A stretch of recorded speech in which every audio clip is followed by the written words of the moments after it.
नमस्ते to everyone, मैं हूं अमर। आप सबका स्वागत है पंजाब केसरी और नवोदय टाइम्स से। और आज मेरे साथ हैं सोनू सूद, जो कि रेडी हैं फतेह करने के लिए। सोनू सर, 2025 10 जनवरी को मूवी आ रही है सिनेमा घरों में और फतेह करने के लिए रेडी, और हमें यकीन है कि करेगी। लोग बोलते हैं आपने डायरेक्ट की film, I have lived this film. मुझे हर एक चीज़, जब ये फिल्म शुरू होने वाली थी, क्या डायलॉग्स में लिख रहा था या कहानी लिख रहा था, किस तरह का लुक होगा, किस तरह का साउंड डिज़ाइन होगा, कैसे एडिट होगी, वो पूरी मैंने माइंड में बनाई हुई थी फिल्म। और इसको बनाने का जो प्रोसेस था, मुझे लगता है मेरे करियर के अंदर मैंने इतने 22 साल जो काम किया, मेरे लिए सबसे एंटरटेनिंग, चैलेंजिंग और क्रिएटिवली सेटिस्फाइंग था, क्योंकि वो दुनिया आपने बनाई जो आप हमेशा बनाना चाहते थे। तो शायद कई बार दूसरे डायरेक्टर्स या प्रोड्यूसर्स आपसे वो नहीं करवाए पाए जो आप करना चाहते थे। तो कई बार बोलते हैं कि खुद की कलम से खुद की कहानी लिखनी पड़ती है। वाह, बिल्कुल बिल्कुल बिल्कुल सही। मतलब क्रिएटिव सेटिस्फैक्शन तो बहुत ज़रूरी है। कमिंग टू फतेह, आप इसमें टाइटुलर रोल भी कर रहे हैं, डायरेक्ट भी कर रहे हैं, प्रोड्यूस भी कर रहे हैं। तो एक अगर लेमैन को अगर आप बताएं, तो जैसे आप जब डायरेक्टर सीट पे बैठता है, फिर वो एक्शन बोलता है, फिर डायरेक्टर और फिर एक्टर चालू होता है। तो ये काम शायद एक्शन बोलने का तो असिस्टेंट डायरेक्टर करते होंगे जी।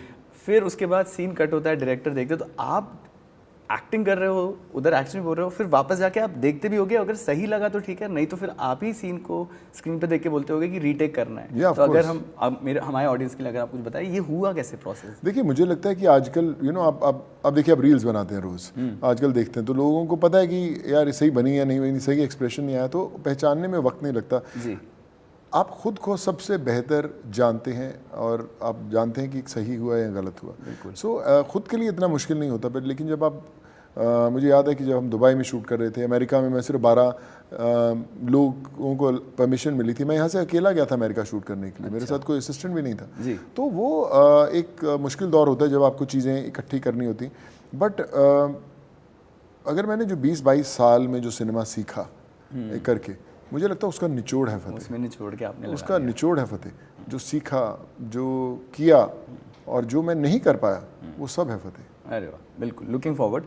मैं जब आपके इंटरव्यू के लिए आ रहा था, तो मैंने विकीपीडिया का पेज खोला आपका, तो उसमें लिखा था कि आपने पंजाब में इंजीनियरिंग करी, बीटेक किया इलेक्ट्रिकल इंजीनियरिंग नागपुर से किया, पर मैं हूँ हाँ जी, पंजाब से, नागपुर से किया। और मैंने मैकेनिकल इंजीनियरिंग किया, बीटेक किया है भोपाल से। फिर आप सीधे चले गए साउथ, आपने तमिल तेलुगु फिल्म से अपना डेब्यू किया। आप बताइए, ये ट्रांजिशन हुआ कैसे? कि आपको हमेशा से पता था कि एक्टर बनना है, और क्या इंजीनियरिंग की पढ़ाई कभी बाद में कुछ काम आई लाइफ में? इंजीनियरिंग करने के बाद सोचा जब एक्टर बनना है तो मुंबई से शुरुआत हुई। पहला काम साउथ में मिला, साउथ में बहुत सारे फिल्म्स की, तो एक लर्निंग एक्सपीरियंस है वहाँ थे। जब एक्टर बिना किसी पहचान के, बिना किसी बैकग्राउंड से आता है, तो फिर वो नहीं, ऊपर वाला जो होता है वो ड्राइव करता है आपकी ज़िंदगी, और ऊपर वाले ने सही ड्राइव किया।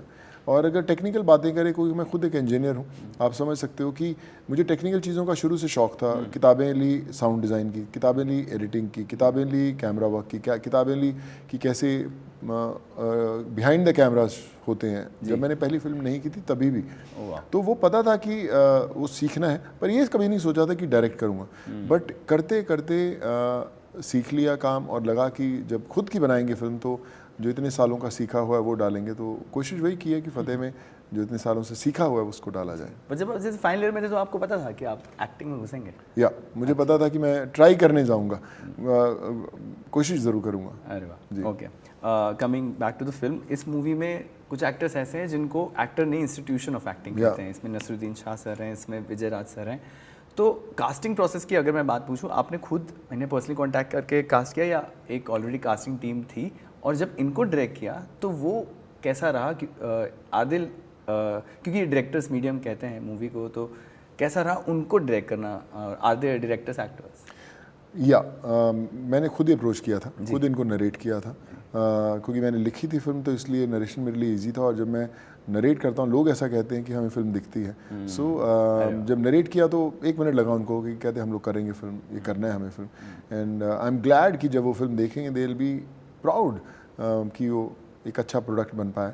सो आइडिया यही था कि जो मैंने सोचा था उसको पर्दे पर सही उतारने के लिए मंजे हुए कलाकार बड़े ज़रूरी थे, क्योंकि वो अपना एक एक्सपीरियंस, अपना बॉडी ऑफ वर्क लेके आते हैं। विजयराज, नसीर भाई, आई एम ग्रेटफुल कि उन्होंने इस फिल्म के अंदर इसका हिस्सा बने।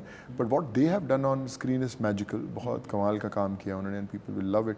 जो केमिस्ट्री, जो एक ब्यूटी है उनके काम की वो आपको देखने को मिलेगी। And the way we have shot it, it's totally, I feel it's international. People जिन्होंने देखा है उनको लगता है कि ये एक इंटरनेशनल सिनेमा लगता है। सो आई होप कि जो लोगों की उम्मीदें हैं उस पर हम खरा उतर पाएं। बिल्कुल, और इन लोगों को तो रीटेक की ज़रूरत ही नहीं होती होगी। नहीं, ऐसा नहीं है रहता कि कई बार एक्टर चाहते हैं दोबारा करना, कई बार आपने जो सोचा होता है अगर वैसा ना हो फिर then you have to convey to the actor कि थोड़ा सा अगर इसको ऐसे मोल्ड किया जाए।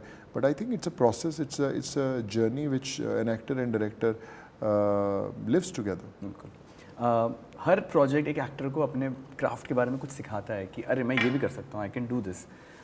फतेह ने सोनू सूद को क्या सिखाया अबाउट देयर क्राफ्ट?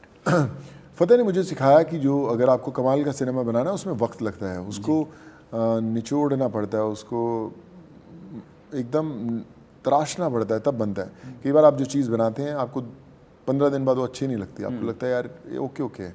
आप अगर आप उस सिनेमा के साथ ग्रो कर रहे हैं और आपको अभी भी ठीक लग रहा है तो सही जा रहे हैं। मैंने जब शूट किया, जब किया तो कई बार मुझे थोड़े टाइम बाद वो चीज़ अच्छी नहीं लगने लगी, मतलब यार ओके है, ख़ास नहीं है। और फिर देन यू फील कि यार ये रहने देते हैं उसको, ऐसा नहीं करते। सो आई फील कि अगर आप वक्त देंगे सिनेमा को तो वो उस लेवल की चीज़ आ सकती है। नहीं तो आप कई बार आपसे नज़रअंदाज हो जाएगी यार की जो खामी होगी पता नहीं चलेगी। So cinema is a process where you start living the world जो आपने क्रिएट करने की कोशिश किया, और उस दुनिया में रहने के बाद आपको पता चलेगा कि आप सही जा रहे हो या गलत। ओके, एज अ सिनेफिल मुझे आपसे एक चीज़ पूछनी थी। आजकल री रिलीजेस का ट्रेंड है। कल होना और री रिलीज़ हुई, मैं गया था देखने, बहुत मज़ा आया। और जेनजी लोगों के लिए जो ने मूवी कभी थिएटर में देखनी, उनके लिए बहुत सही एक्सपीरियंस आता है। तो आपकी फिल्मोग्राफी से कौन सी एक मूवी जो आप चाहोगे कि री रिलीज़ हो ताकि जेनजी ऑडियंस भी देखे? मुझे जैसे एक विवाह ऐसा भी बड़ी अच्छी लगती थी फिल्म, आप ही के शहर भोपाल में शूट हुई थी फिल्म जी। मुझे लगता है वो एक ऐसी फिल्म है जो बड़ी कमाल की थी। युवा एक ऐसी फिल्म थी बड़ी हेड ऑफ टाइम्स थी। मैंने फिल्म की थी एक भगत सिंह, जो मेरी पहली फिल्म थी जी। वो मैं चाहूँगा कि वो और ज़्यादा लोग देख पाएँ। बट फतेह तो है ही, अभी फतेह जब आएगी तो एक नई दुनिया देखने को मिलेगी। But yeah I think the journey has been very special. Yeah काफ़ी अच्छी चॉइसेस आपने सिलेक्ट की। आखिरी में मैं आपसे ये पूछना चाहूँगा, जैसे मेरे मम्मी पापा हैं, मेरे पापा रिटायर्ड डीएसपी हैं, तो उनको मैं मूवीज़ में ले जाने की कोशिश करता हूँ तो वो बहुत अखबार पढ़ते, तो उन्हें वैसी मूवी देखनी है जिसमें एकदम फैक्ट्स हों या तो किसी के लाइफ पे बेस्ड हो। मेरी मम्मी, उनको वो कहते हैं कि हमें एंटरटेनमेंट चाहिए। जैसे उनको दबंग बहुत पसंद है, तो वो दबंग जैसी मूवी बोलती हैं कि दबंग जैसी लेके जाओ, क्योंकि पूरा दिन से थकावट के बाद होता है। हाँ, उनको चाहिए एंटरटेनमेंट। तो मेरे मम्मी पापा थोड़े अलग तरीके के ऑडियंस हैं, उन दोनों के लिए इस मूवी में क्या है? उसमें खासियत, आपके पापा के लिए खासियत ये है कि इसके अंदर रियल इंसिडेंट्स पे आधारित फिल्म है, जो लोगों के साथ साइबर फ्रॉड्स होते हैं, जो लोगों की तकलीफ़ें होती हैं, छोटे छोटे गाँवों के अंदर लोगों को इंस्टेंट लोन ऐप से चीट किया जाता है, और डीप फेक्स हैं जो आजकल दुनिया में हर कोई बंदा फेस कर रहा है। तो आपके डैड को वो चीज़ पसंद आएगी। और आपके मॉम के लिए एंटरटेनमेंट इसलिए है क्योंकि इसमें म्यूज़िक की बात करें, इसमें एक्शन की बात करें, इसमें रियल एक्शन की बात करें तो वो होगा नहीं। तो आजकल हम जिस दौर में रहते हैं कि आदमी इधर से उधर उड़ रहा है, वो क्यों उड़ रहा है पता नहीं और कैसे उड़ रहा है ये भी पता नहीं। बट इसमें ना तो कोई उड़ेगा, ना तो कोई ग्रेविटी डिफाइंग एक्शन रहेंगे। इसमें हर चीज़ रियलिस्टिक रहेगी, सही रहेगा। म्यूज़िक आप देखेंगे तो मुझे लगता है कि इंटरनेशनल लेवल का है। और होप आपके मॉम डैड ने अगर पासिंग मार्क्स दे दिए तो फिर फतेह 2 भी बनाएंगे। बिल्कुल। I wish you all the best Thank you so sir, much. और ये मूवी एकदम फतेह करे, और मिलते हैं आपसे। Thank you so much. Thank you.